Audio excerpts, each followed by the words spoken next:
Hola amigos, estamos aquí de pesca buscando el surubí. Aquí estamos con la carnadita.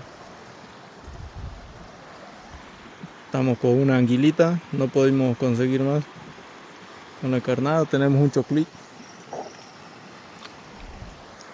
choclito y como ustedes pueden ver el río está hermoso, está muy bonito.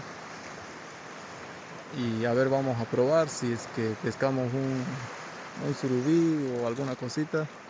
Lo vamos a poner en el video.